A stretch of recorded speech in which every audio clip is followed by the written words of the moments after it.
Hello everyone, welcome back to the podcast. So today we have the founder and currently still running the president of the Product Project, which is a non-profit organization that is founded with the goal of promoting product management. So welcome Ms. Aurélie Ye.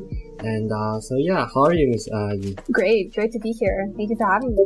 Thank you for being here. And my first question is actually, what is your background? Yeah, so I started out in health science. Like in high school, it was kind of like science was the only track open to me. Coming from like an Asian family as well, it was kind of like if you don't go to science or don't become a doctor, you're considered, not the greatest. So I always had like the goal in mind to become a physiotherapist. When I was in high school, I was like, this is a field that was really interesting. And then in CEGEP, I took an enriched bio course because why not? Because I could, and I tried it out. And then I thought, wow, like if I'm going to be sitting, in a course like this and hating my life absolutely every single class, I thought it was just, if I were as miserable for the rest of my life, I wouldn't really enjoy, like it's not something I enjoy doing, and it's something I won't feel fulfilled doing as well. So I always wanted to do something more closely related with like dealing with people, like impacting people directly, interacting with them a lot more, and then something that could tie in like world affairs and world events and make me learn more about how it works, rather than just like, the science and then something very specific. So that's why I had decided to just take a leap of faith and head over to business. And I also started out like not knowing anything. I didn't know how to spell the word business. I was like, B-I-Z, what? Yeah, it was quite a big shift in like how you learn, but also what you learn. But ultimately, I think it was the right decision for me. Then moving on to business. So I guess now you're working in product management. So, and back then when I heard about the product project as well as product management, it was a lot about technology. So how was it to be an expert in business while working in the tech industry? Yeah, that's a really good question. So product management, first I want to preface this by saying like I'm not an expert at all in product. I've just been kind of researching it, and also I'm still like very fresh to my role, and I'm doing an internship, so it's nowhere near reflective of what the role actually is. And the role is actually quite different across companies, across like different sizes of companies, and depending on like what industry, the product or the company is in as well. But coming from a business background, I would say there are some kind of benefits that I was able to bring to my role as a PM intern. But there are also, I guess, not pitfalls, but just things I realized that I lacked, because for a PM, to be a good PM, you really need to be kind of like jack of all trades, know a bit of everything, but not be specialized in any of the things. So to give you a tangible example, in PM, you're dealing with a technical product. So let's say right now I'm building, or I'm working on an app that lets you pick up your groceries. So it's an app that deals with customers and deals with all Canadians. But to make that app happen and all the functionalities happen, you need engineers, right? You need someone or a group of people to build all of the applications, or like the functions, like the buttons, like if I click this, what happens after, or if I submit my order, what happens, so that the backend receives it. So the challenge of having a business background is, yes, you're really good with strategy. You're really good with, the vision. You're really good with communication. But the challenge is speaking the language that the engineers speak and thinking the same way as them. And also knowing, kind of coming across as not an expert, but someone who at least understands the underlying technology. I think that would be the most challenging part. But yeah, I'm still kind of easing into my role. I think it's definitely a learning curve. But yeah, I would say for someone with a technical background going into PM, maybe the challenge there is like, how do I communicate better with like marketing, with sales, so people working on the product team too, but from a business background. So it's really the communication and your studies and your background really determines kind of your preferred method of communication and the language that you speak. And you don't realize this until you get on the role, and then someone comes from a completely different background and they all speak, like a technical language, for example. So I guess that was like the learning curve for me, and I'm still writing it right now. So as you're dealing with tech and business, so you're sort of like the jack of all trades, dealing in all aspects and dealing with engineers, with marketing and So basically every department. So what do you see as the intersection between technology and business? And are there any intersections that you did not anticipate going into PM? Yeah, I will speak to maybe the intersection between business and tech, but within, I guess, the like product management field, because there's a lot of intersections that you can draw. But within PM specifically, I would say not anticipated. I think the first one is how much a small error, for example, on the technical side, can impact a huge part of the business. Or how, let's say, if you're not able to deal with a mistake on the, or like how you're not able to capture like a client's need or like a user's need, you can easily like not build the right functionality for them on the technical side either. So it kind of goes both ways. To give you more tangible example, like on the tech side, if let's say your customer is not able to check out, for example, and your customer is not able to check out and you're dealing with kind of an error on the back end, for example, and it's a technical error, and you're not able to trace where that error came from, right? So it just says error, but you don't know if it's like an error in the back end, on the front end, in the data, like what, you don't know exactly what happened.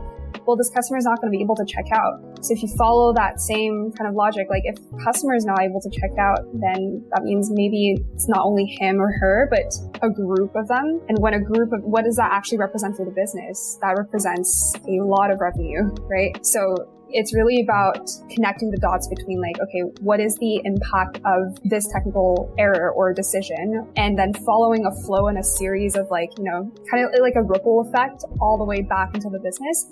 This is something that I would never have anticipated before because you don't learn about these practicals until you get to the job. And this is my first product management internship. So it was definitely like a huge learning as well. And I did not anticipate that. First of all, good luck on your first internship at PM. And speaking of PM, I guess I'll hand it to Camilla to talk more about the product project. Thank you, Henry. Okay, so I guess just before we jump into the product project, I know this is a project centered around product management. So could you give us newbies a little explanation of what product management actually is? Yeah, that's the loaded question when like everyone's like, oh, what's PM? And then every single PM that you speak to will have a different definition. And I've definitely experienced that as well. This is just coming from me, you know, like I work at Blah Blah Digital right now doing a PM internship. I'm on a customer facing team, and just keep that in mind when you think about PM because it's going to be really different across, as I said, organizations, teams, whatever part of the product you're working on. Product management is the role that someone takes within a company that's in tech, usually. That's in tech. It could also be like a the product can be non-technical, but it's the owner of the vision or the future of the product. It's the owner of the evolution of the product. And what does that actually mean? Because this is very vague. It means that you're responsible for gathering the right people. So gathering the right teams, making the right links, doing the right research, finding the right problems to solve to make your product better for your users. I don't know if that helps you understand, but essentially, like, let's say you're the PM on, let's say Google Meet. Like we have this product right here, right? Google Meet, then you're going to be the person championing the product, obviously, for your users, but also you need to be the person aggregating the right people and the right stakeholders to make the right decisions on how to evolve. So let's say this is the state of Meet right now. Well, then how are you going to make your product grow so that it fits your future users' demand or, your increasingly demanding users' demands or needs? So yeah, essentially you're responsible for a whole team for the decisions, but you're not the one dictating the future of the product because your job is not to make the decisions, but to gather the right people, gather the right resources, and empower them to make the right decisions to grow the product. And I'm just realizing that what I said is still quite intangible, but it's truly very different for every single field. So what I would say is, if you're trying to learn about PM, or if you're interested in like business or tech, as a startup student, or you're in your first year in university, the best way is to read up some resources online, and also talk to different PMs of different companies that you're interested in and see what the differences are in their roles, because it's going to be very different. They're all going to give you like very vague different definitions, but try to ask them specific questions on like, okay, so what do you do? What's the current pain point that you're solving for your customer? And then you'll understand better what their role is. Wow, thank you for that very, very detailed answer. Then just going back a little bit to your background, basically, I do want to ask, could somebody who has like no knowledge in tech, completely just from the business side of things, go into PM and be successful at it? I would say absolutely. Absolutely. Because I want to first say that there aren't a lot of people who are really proficient in both. You don't find a lot of them, especially as students nowadays. I do wish that more programs like these existed, right? Like, so for example, like programs where you get to study maybe a part of computer science, a part of like design, like graphic design, but also part of commerce and business. That would be like perfect, but unfortunately there is no such thing nowadays. So I would say absolutely, because you don't need to fit a certain mold to be a PM, because as I said, like the PM role varies across organizations and the product you're working on. So for example, if I'm working on a more consumer facing product, having a business background or having more of like, the user empathy, the like strategy, it actually makes me better at dealing with consumer facing products. But someone who's, let's say, in tech or like, is interested in computer science, understanding how the back end of the product works, how does something support a software, they would be more suited, for example, for a more like a software as a service product rather than like a consumer facing product. Or they might be better at like understanding APIs. And yeah, so I think you can definitely leverage your skill set no matter what your background is in order to get into PM, as long as you have a passion for the product and the problem that your product is solving for the customer. All right, thank you for that really supportive and wholesome answer. Then going back to what you were saying earlier, Ashley, you were saying there's not that many opportunities for somebody to be familiarized with both fields. And so my question would now turn to the product project. What is it? Because if I understood correctly, you guys are trying to help, students become more familiar with this field of work and be familiarized with a bit of both things, right? Yeah. So to give you context on the product project, it's an organization that I started because I kind of stumbled upon the field of product management very randomly through an internship. And so I was in my second year in university, and I was in business school, obviously, and I know I wanted to work in tech, but I didn't want to do, consulting or finance or some of these like traditional roles in business, but I just didn't know what else was out there because those were the only opportunities presented to me at my university, that I was aware of at least. And so I had an internship. It was for 4 months.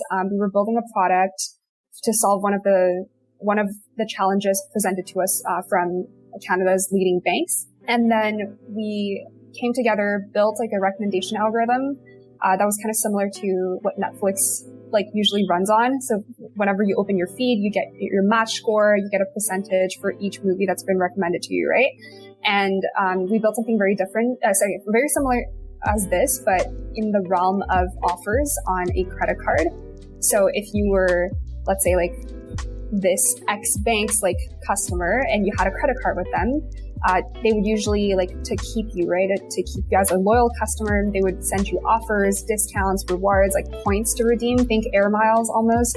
And the problem with that bank or the business at that time was that they would send offers. For example, like you are a customer, you don't drink coffee, but they would still push like Tim Hortons, Starbucks, etc. Like all of these offers that are irrelevant to you. And so customers would actually move away from the bank and become disengaged. So we built something that solves the problem of the lack of personalization, which was, first highly technical for someone coming from a business background. And second, I was working only with data scientists and developers.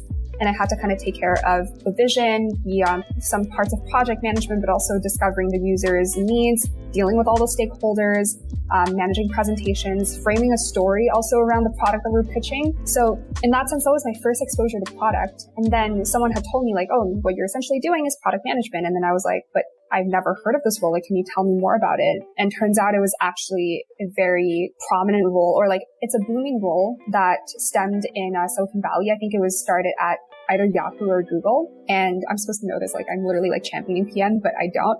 I don't remember. I think it was Marissa Mayer from Google who started it. And yeah, so I was just wondering, like, why don't we have something like this in Canada? Like, why don't more students know about this? Because it seems like it was very US centric, and it still very much is.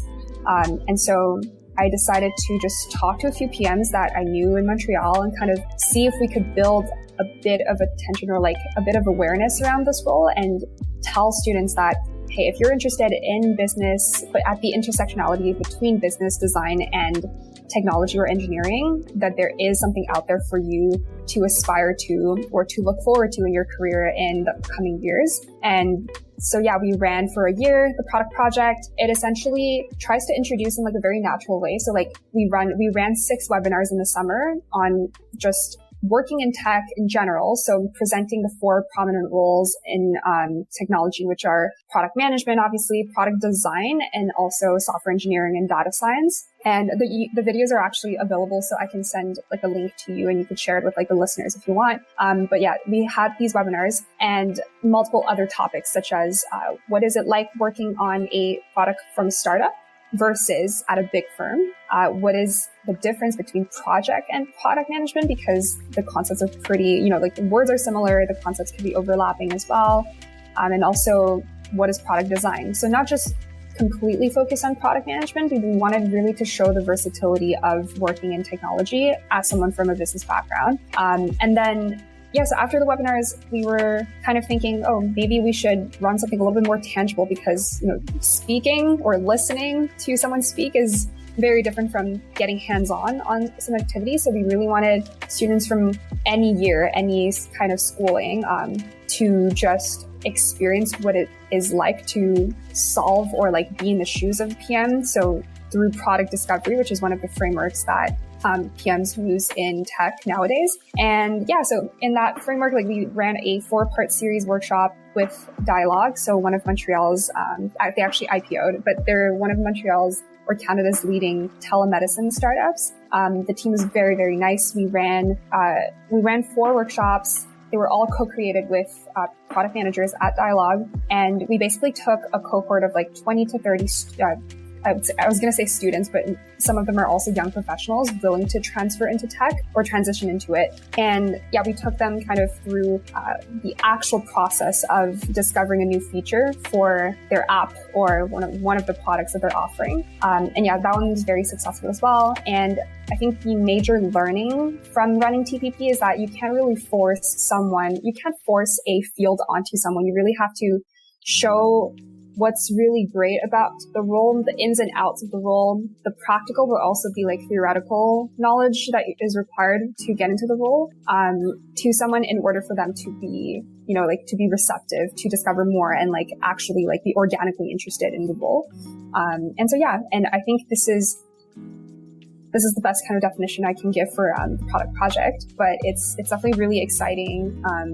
Right now we're on break because we don't really, I think for the team, like we really want to give the team a chance to pursue our own learnings, especially because we were running these events, not really knowing what the roles were, because we were in the same shoes as most of our attendees. We were still trying to discover more about the roles, including myself. So right now I'm discovering that, on the job as a PM, it's very, very different from what we were kind of preaching at TPP. Like, yes, there's the product discovery aspect, there's the problem solving, there's, the user testing, like you can insert as many buzzwords as you want, but being in the actual role is a complete different experience. So I would say TPP is kind of like a stepping stone to learning more about the role, learning about the ins and outs, kind of getting familiar, but it's definitely not enough for you to determine whether or not PM is for you or not. So I'm just going to be very honest about this. I see. Thank you so much. So we did some research and we found out that TTP is actually, as of right now, a nonprofit organization. And so the first question would be to ask you, why did you guys make the choice to be a nonprofit rather than maybe like an academy or a business of sort? And then the second question relating to that would be, it's very hard to get funds even for like a startup business. So for a nonprofit organization, how did you guys go about funding yourselves, and how did you solve the problem of generating revenue? being a nonprofit? Yeah, so to your first question, which is why did we decide to pursue the nonprofit route? I don't think it was a very explicit decision. The only reason that I can think, like reason if you want, is that this first year of operations, it was really just like an experiment. It was kind of to test the waters, plant a seed, see if people were actually interested.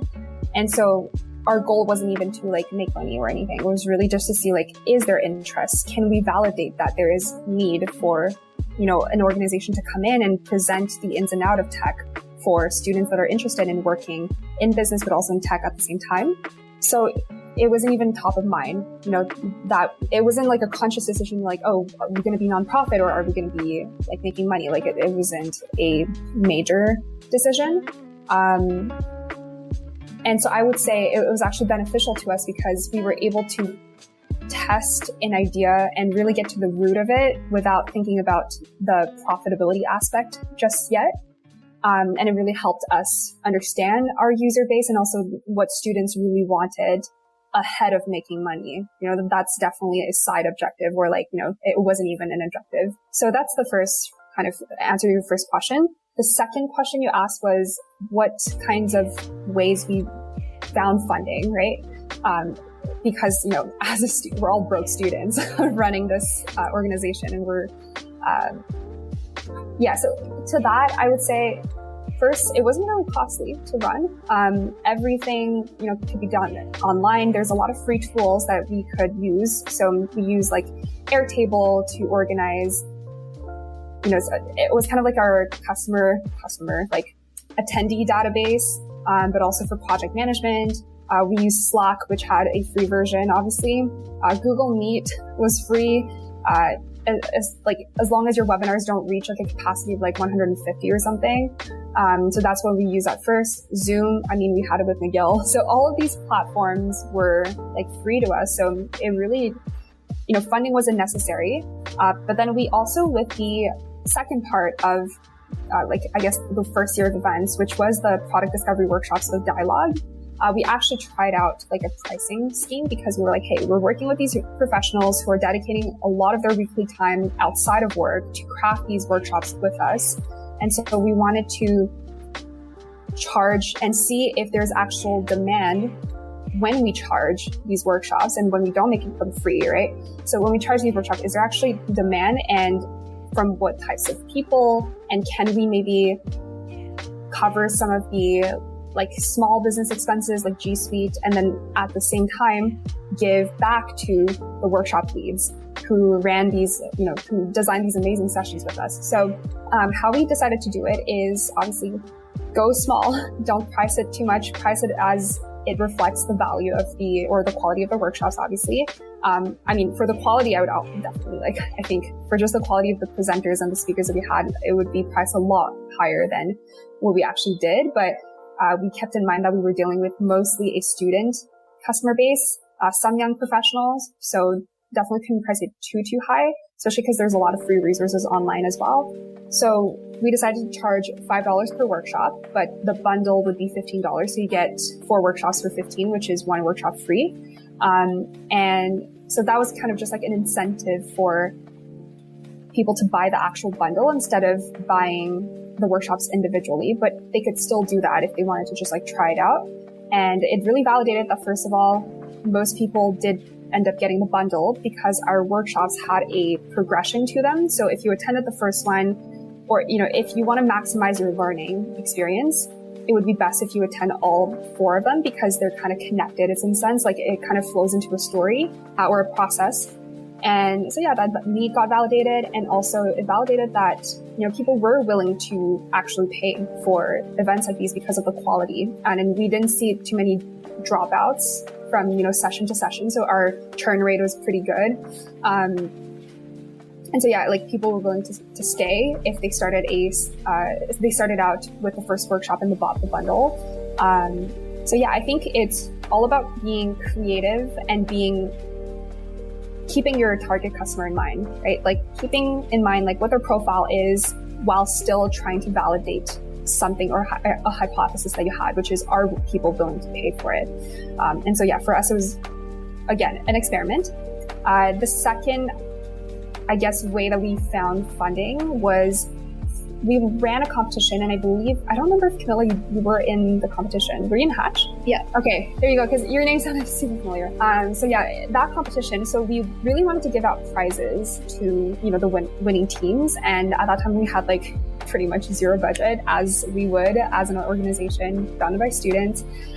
Because we weren't affiliated with any school neither, so we couldn't get funding from their budgets. And so, yeah, we had to be really creative. And so the way we did that was through just outreach from personal contacts that we had working at these different companies. And we actually partnered up with another student association from Concordia. And so I guess joining forces with them and just really making the most of our network connections and just pitching the idea, pitching it, putting the idea down on the slide deck, making sure that the story is coherent, that there's a clear ask, that we find the right people as well. So not just like a random developer, for example, from a company, but someone who understands the need to, I guess, do these community events with organizations like us was really key. So, for example, we reached out, we got funding from Diagram Ventures, which was a venture capital based in Montreal. They also were one of the investors or the founders of Dialogue. And so, yeah, they gave us funding because of a personal connection, or like one of our team members' personal connection. So it's really about putting yourself out there, doing as much outreach as possible, but also finding the right people to talk to within each company to give you the right resources. And it's also a lot of resilience, because I remember during like the month leading up to the competition, I think like 3 to 4 weeks before, like we still couldn't find our final partner that would provide the problem statement for the Hatch competition. So, and we really needed it because we advertised it as, 3 industries, 3 problem statements. And so that was really, really frustrating, especially as the signups already started flowing in. And so it was really a story of resilience, because if we had just backed out and then stuck with 2 problem statements, the event would have not worked out as well. We wouldn't have had, the variety of industries that we were able to achieve in the end. And so we persisted, and we kept reaching out, kept following up with all of the leads that we had. And then at the end, we managed to secure 3 partners. So essentially that was definitely like a learning experience, a stressful experience. But yeah, it tells you to be creative sometimes with who you want to talk to, who you want to ask. And oh yeah, I just remember this, but basically one of our tactics was to reach out to some of the workshop leads that we had already secured that weren't part of the partner companies. So, it's really complex. So we had these 3 partner companies, and some of the workshop leads that were leading, the sessions were part of them, but some weren't. So from those who weren't part of the companies, we would ask, their companies if they could sponsor us, because we already have a foot in the door by having them leading one of the workshops.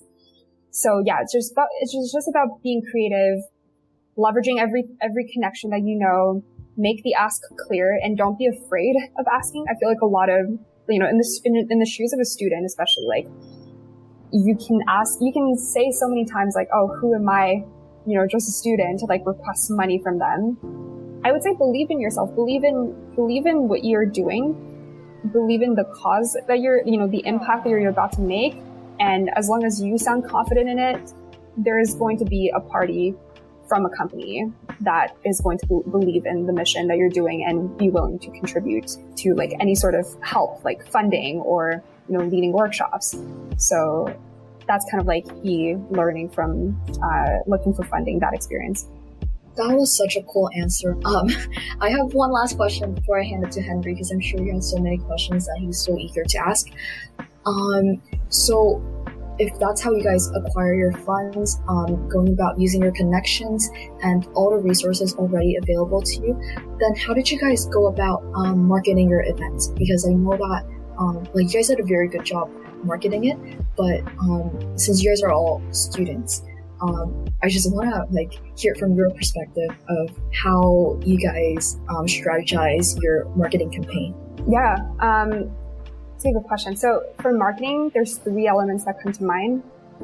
The first one is know and understand what your competitors are doing. The second is understand what your event truly stands for and truly understand what your content is, right? What is it exactly that you're delivering in terms of the offering, whatever, like from like a product to like an event or like something completely different, right? What is it that you're actually, what's the value that you believe you're delivering? And then the third part is understanding what your customers or your target audience needs. And so I'll kind of dive deeper into like each stream, but in the first stream, which is like knowing your competitors, what we did was, you know, like as an association or as an organization, our competitors, quote unquote, were student associations who were running these events, you know, like running these hackathons, running these case competitions, or design sprints. But we were kind of like, you know, a mix between the business case competitions, but also the hackathons. We kind of wanted to take the best of all worlds and come up with an event or, you know, because PM is so centric on all of these components all together. So we were looking at all of them and seeing how they would promote their things, at what cadence, when and where do they promote them? So what channels do they blast them on? And so just having a good idea of what they're doing is going to make you not promote at the same time and cannibalize your sales, obviously, or like your not sales, but just like your tickets. And then at the same time, you're going to be able to draw inspiration from, you know, the marketing that they're doing. So that's the first part.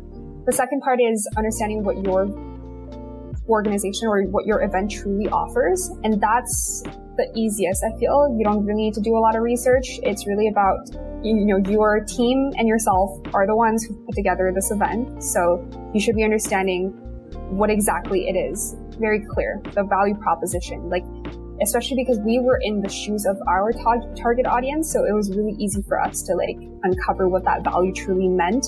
And so what I did was like ask everyone from our team being like, yeah, so why would you need an event like this? Like, what do you find appealing in an event like this? Knowing whatever we're about to offer. And we would just kind of like highlight the main points, put them all, like aggregate them all. And that it resulted in the value proposition we had in mind. And then the third part, which is the most interesting part, is the understanding your target audience part. And this is tricky because the value proposition you kind of brainstorm, referring back to my second point, can be very different from what your audience understands from your event. So you need to do a good job of relating to your audience, giving them exactly what they want in terms of promo so that they can click on your event and like sign up. And sometimes there's a disconnect. Sometimes we believe our event is like so great, but then the target audience doesn't see it or sees it a different way.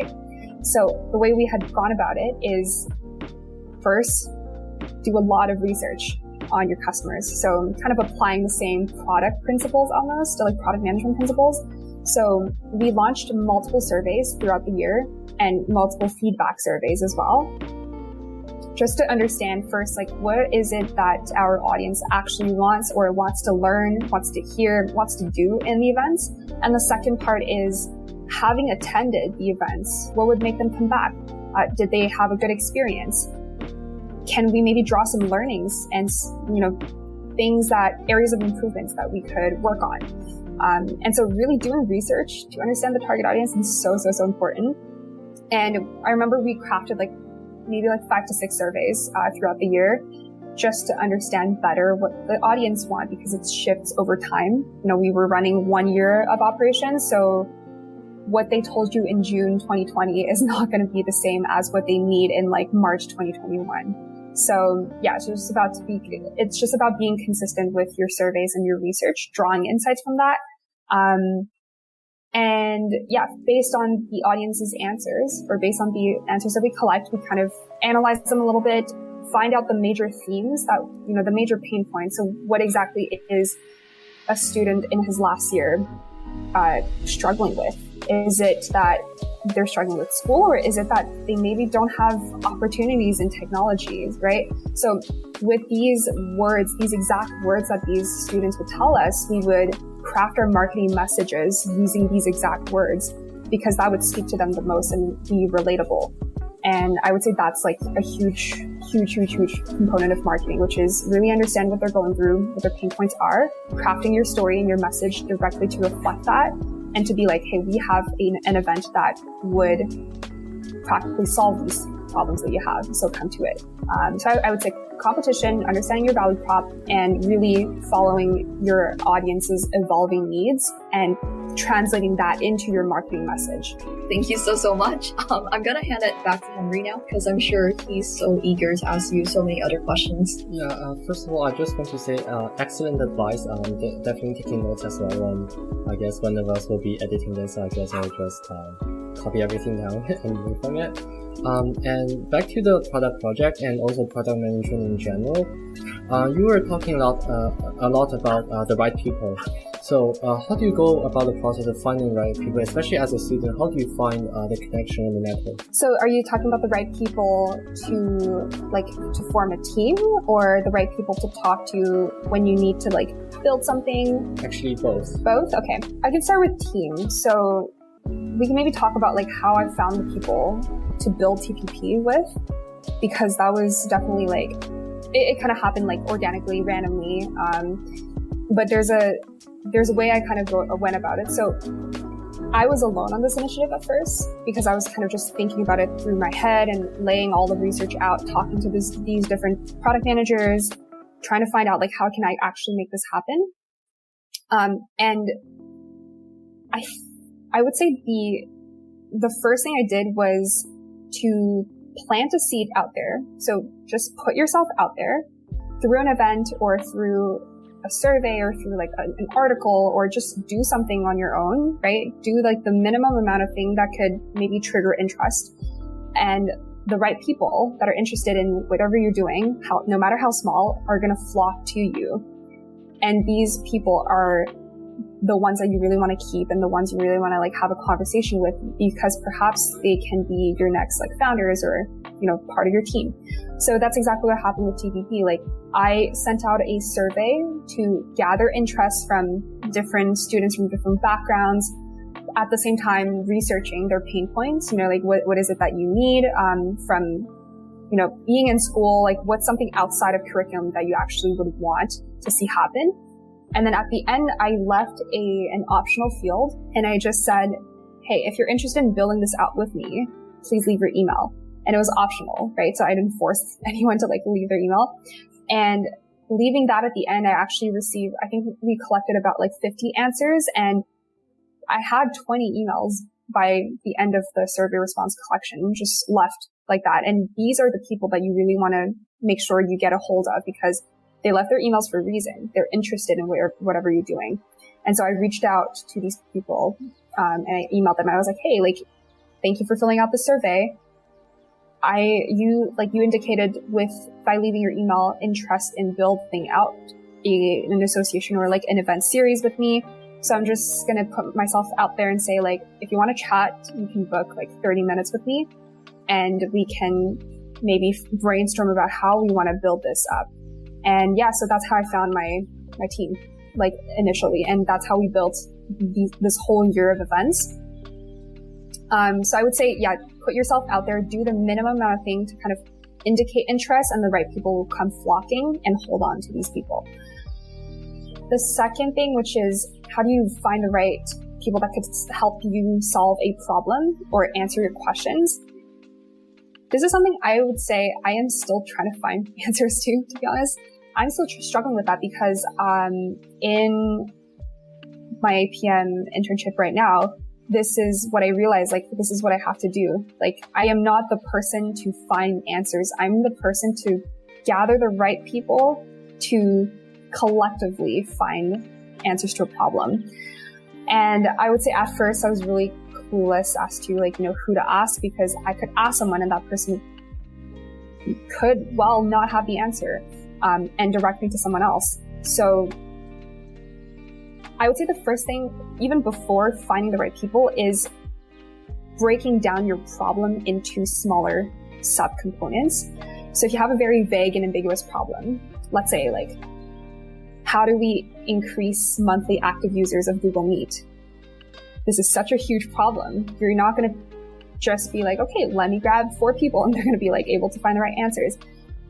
If you can't think of the right people to help you solve that problem, I would say it's because you haven't gone down to the granular level and broken down your problem enough to find the right people. So going back to the example of like Google Meet, increasing the number of like monthly active users.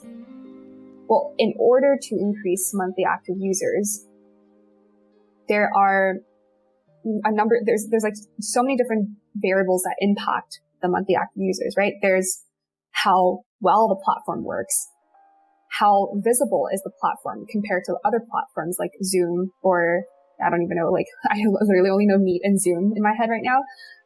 And also how great the experience is, right? Like the visuals, the design on the platform is. And so within each bucket, you'll be able to identify better, like who is able to help you. So the 3 buckets that I broke them down in is obviously tech, right? So how reliable, how fast, how stable the platform is. That's the technical component. So within the technical component, who are your go-to people? Who are your experts? It's obviously the engineers. It's your engineering manager. So from that sense, like now you know better who to contact or who to reach out to. And then the second one was like how visible your platform is. And that's obviously awareness, marketing. That's all marketing related or sales related. So now you know who the people are. And then the user experience as well. It's like your designers, right? The one who are in control of that, like visual components. So when you don't know who to talk to, it's because you haven't thought about the problem enough or broken it down enough to really find, okay, these are literally the people building these small subcomponents that make up this huge product that you're working on. So yeah, I would say before thinking about bringing the right people, think about, have you broken the problem down enough? Excellent. And I guess personally, I don't have any more questions. It was all very clear. So I'll hand it back to Camila. Maybe talk a bit more about the Hatch case competition and her experience with it. So as you stated, so Hatch was something that the team did in collaboration with another student association from Concordia. And so actually, I don't think I could explain the premise of this competition as well as you could. So could I maybe ask you for like a description of what that competition was all about? Yeah, absolutely. So it was very fun, very stressful to build, but super rewarding. So Hatch essentially was a competition where we wanted students from different backgrounds to come together and, not think about it as, is it a case comp or is it a hackathon or is it a design sprint? It's a mix of all, but we just wanted bright minds to come together and in small groups and find creative solutions, entrepreneurial solutions to solve a problem within an actual business or within an actual tangible industry. So it could be retail, it could be healthcare, it could be fintech, or even entertainment, right? So we just wanted bright minds to come together. We're not branding it as a competition in any sense. It's really just like, take the best of the hackathon, take the best of design events, design jams and case competitions and put them all together. And so there's the product kind of mindset behind it, but there's also a huge focus on the entrepreneurial mindset, especially because we were collaborating with the Gina Cody Entrepreneurship Society. So yeah, we saw there's a lot of overlap between entrepreneurship and product. So yeah, we wanted to essentially give 3 problem statements to students and have them come together, take that problem statement, find a solution that addresses one of the aspects of the problem, and actually pitch their product to a panel of experts that work in those respective industries. And with regards to that, actually, since you brought this up earlier as well, you had some really big names came to the competition. Like we had Shopify. We had several other really big names that I couldn't pull off the top of my head right now. But how did you guys reach out to them? Yeah, and again, going back to kind of like how do you find the right people or like how do you find funding? It's all about leveraging personal connections. So most of the people that we brought on as workshop leads or facilitators, it was just through either cold outreach on LinkedIn or leveraging personal connections. So for example, like this PM mentor of mine who were like very close and we met like a couple of years ago at this other event, she was very, very willing to, keep this relationship, but all the way until now and come as a workshop lead, or as a facilitator, as a judge, So it's really, I think these are like the two major ways that you're going to find, are really helpful to get these big names. But the lesson there is that, now you really see the power of connections, right? Especially as a student. Without them, you're not going to be, it's really going to be difficult for you to learn more about the ins and outs of the industry or the role. But also it's going to be, it's kind of like a disadvantage if you're building these events, or if you want to request for more information or for funding, to run something. So I think it truly demonstrates the power of personal connections. We were always opting for personal connections first and then diverting to cold outreach, because that one is going to be a lot harder. You don't have a relationship with that person. They're a cold lead. They don't really know what you're doing. They don't really know what the organization is for. And so, yeah, I think building them and then keeping them, nurturing them for a long time, that's going to be so, so important for you if you want to, run an event in the future, or if you want to get mentorship or get advice in the future, with them. So yeah, I would say those are the two ways that we went about it. There's really no secret. You just gotta reach out. You just gotta not think that you're, like a student with like absolutely no credentials. Just do it, because a lot of people will be willing to help. And some people within these big companies, I know it's like big names and everything, but these big companies have a lot of people, and some people might say no, and some people might ghost you or like reject you. But there's obviously people that are going to say yes all the time in these companies. You just got to keep being resilient, keep reaching out, and at some point someone's going to answer. Yeah, about that actually. So, if it's okay to ask, like, how many people did you guys reach out to in total, and how many came back to you guys or got back to you guys? That's actually a really good question, because it's a metric we haven't tracked internally. Because at some point we were just like, it's such a metric that makes you so desperate. You know what I mean? It's like the response rate usually is not that great. I mean, for everyone, because a lot of people are really busy. So yeah, we didn't really track that, but I would say it's very similar. I would say the metric is actually a lot better for the personal connections that you have. Like, the response rate is going to be so much better for the personal connections than the cold leads, the cold outreach that you're going to be doing. So just like ballpark number on top of my head, for every 5 people or 6 people that I reach out to on LinkedIn as a cold lead, there's probably going to be 1 person responding. So that's kind of like a 20% response rate. And then, versus a personal connection, it's like 1 out of 2 times that they would respond at least. They might say no, they might say yes, they might offer an alternative, but at least you get a response. So it's much more effective. But again, keep in mind, these are ballpark numbers. We actually didn't track the metrics this time, but you're actually giving me a good idea to maybe track that in the future. Then I guess, would you call that a difficulty for you guys during that experience, reaching out to people? I would say it's definitely a challenge, yes. But it's a challenge that can be easily overcome. And, most of the teammates that I had, the founding team, but also the teammates that we recruited during the year, we all had different backgrounds, which was really beneficial, because someone studying software engineering has more connections to developers or like engineering managers at a certain company, whereas me studying business, I had more connections to people working in a strategic role or in like a PM role.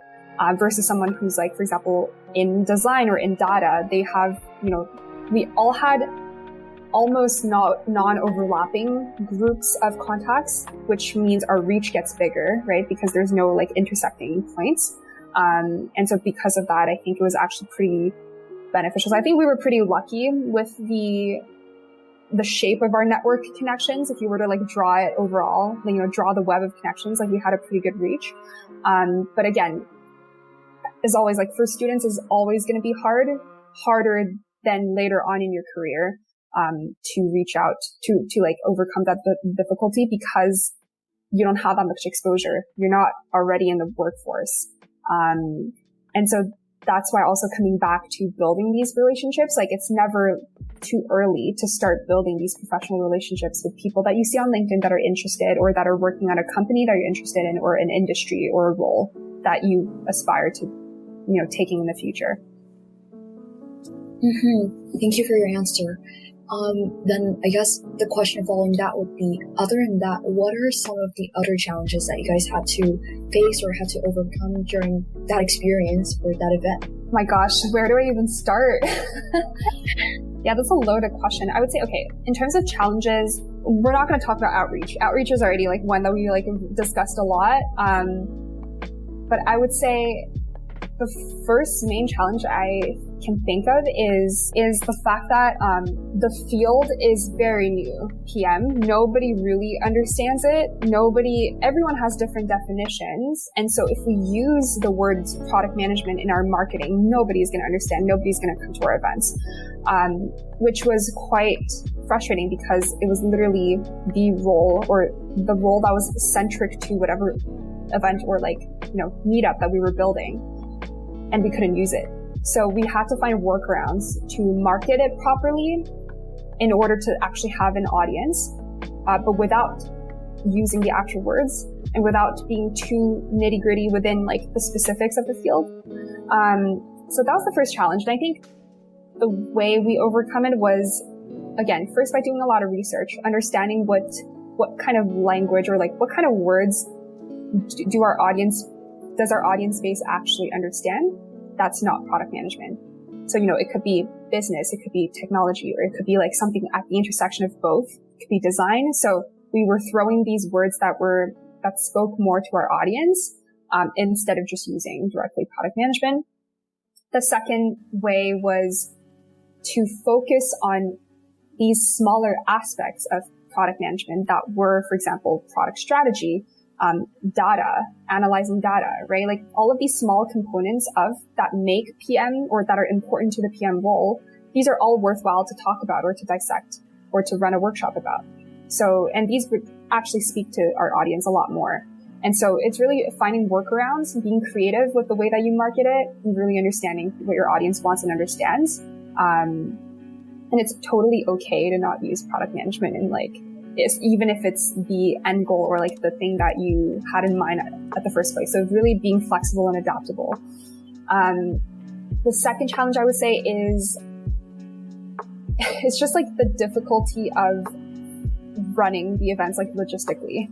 And especially online, you guys probably know that, I asked you guys earlier, how was the learning experience this year in Cégep, having it fully remote? And it was definitely really challenging. And I empathize a lot with the profs, even though sometimes I'm we could have done a better job at making our learning experience better. But no, it's actually really challenging being behind the scenes, coordinating all these events.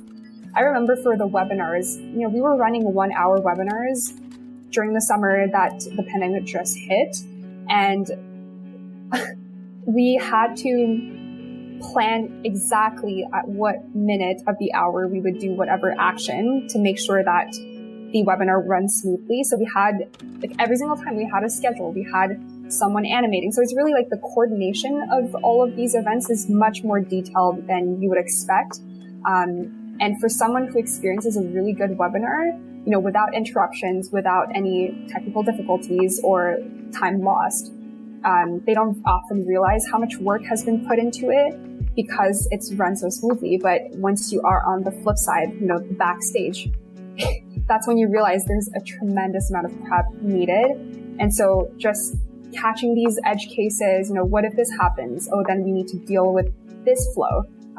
What if this happens? And then catching all of the making a plan B to catch all of these errors or potential pitfalls, mistakes. That was really, really challenging, but so rewarding because we ended up having a backup plan to almost every situation that we ran into running the webinars or the workshops. So yeah, it's a lot of time, but it's definitely worthwhile preparing for these, these what if scenarios. And I would say the last challenge is just, I guess, being experimental and being trying to solve a problem that you don't fully understand yet.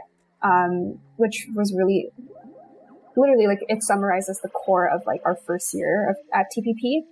We didn't exactly know. We thought the problem was X, but then it turned out to be Y, and then it turns out to be shifting into Z after. So to give a more concrete example, we thought people were interested in product management and knew what it was. We just thought they lacked events around campus to showcase what product is. That was X, right? That was X in the beginning. And then doing these webinars, learning about our audience, we actually realized that no, it turned into Y, which was our audience doesn't actually even know what product is. They never heard of it. It's their first time hearing these words. So we got to reshift our mindset and like the way that we market our events, the way that we run these events. We got to make them a lot more beginner friendly than we thought in order to benefit the student audience. And then it shifted into Z again. So anyway, like, this is going to drag on, and I don't even know if I figured out the right problem, to be honest, to be solved by TPP. That's why it's just dealing with a problem that's constantly evolving, or dealing with an audience that's constantly changing, whose needs are constantly changing, is really, really hard. It's challenging, but it keeps you on your toes. It keeps you always trying to find out, okay, so like what's next? How has this problem evolved? How did our audience's needs evolve? It's an interesting challenge, I would say. And I think if you like working on ambiguous challenges and ambiguous problems that are ill-defined, you're going to like product management a lot. So in the sense, like we were kind of applying the product management principles in order to solve that challenge of an ambiguous problem. Yeah, actually, speaking of the year forward, and actually, what are the future plans of the product project? I'm going to be completely transparent with you. We don't have a roadmap. We don't have a roadmap because this first year was meant to be, an experiment, and we got a lot of learnings from just running 1 year of events. It was challenging. There's a lot of learnings, lots of like assumptions destroyed as well that we had at first. And so right now the plan is first giving back to the teammates, making sure that they have their own time to develop whatever they want to learn about.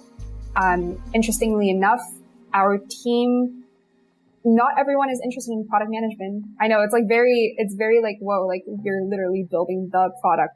Why isn't your team interested in product management? But it's actually like fascinating, the fact that our team came in because they were interested in aspects of product management, and then they came out of this year knowing exactly what they want, which was to me probably like the biggest satisfaction of this whole year, knowing that my team members have actually learned something from building these product related events, whether it is that they want to go further into product management or not, like whether it is like that they're interested in another field completely, like that's still super valuable because I was able to impact, or the organization was able to impact them in a way where they realize more what they're suited for and what their true interest lies.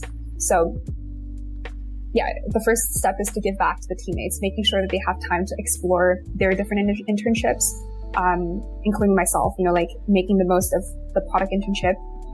And then what I'm thinking about doing, which is still in like very vague terms, is kind of launching the like TPP 2.0, I guess, so like the second year with a complete different roadmap mindset, as someone who's already worked in the field now, who has experienced what the field actually is and the work itself, who has built new connections.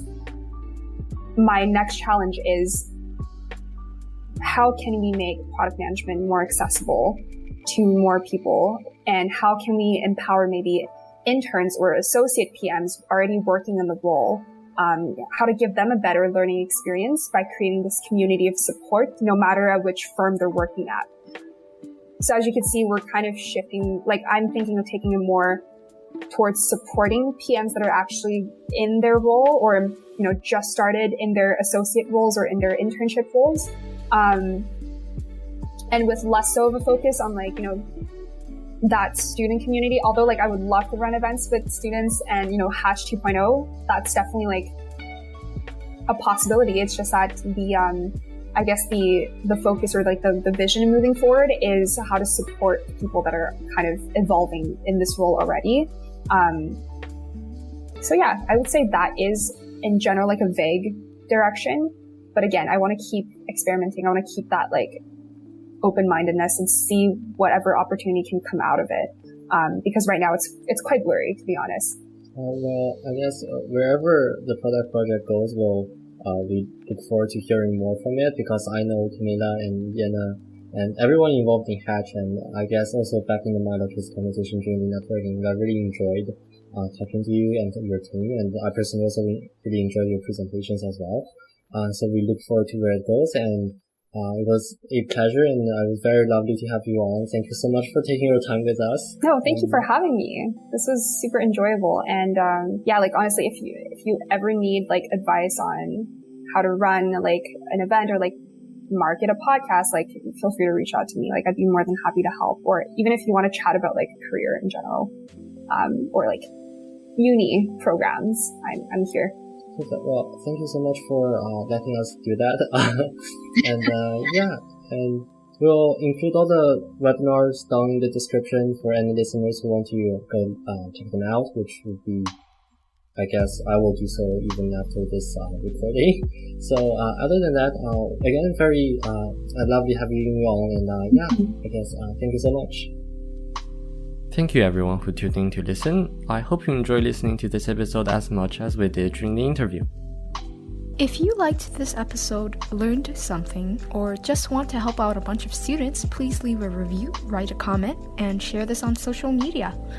If you are listening to this on YouTube, please subscribe and write to us in the comments. All the books and other resources recommended by the interviewee are in the podcast description/video description depending on your platform. And depending on when you see this, you might be able to use our affiliate link to purchase them. The Marianopolis Addendum podcast is actively seeking local sponsors here in Montreal, so if you are interested, please contact us at the email linked in the description. All the profit generated by this podcast will go back to fund our club's activity.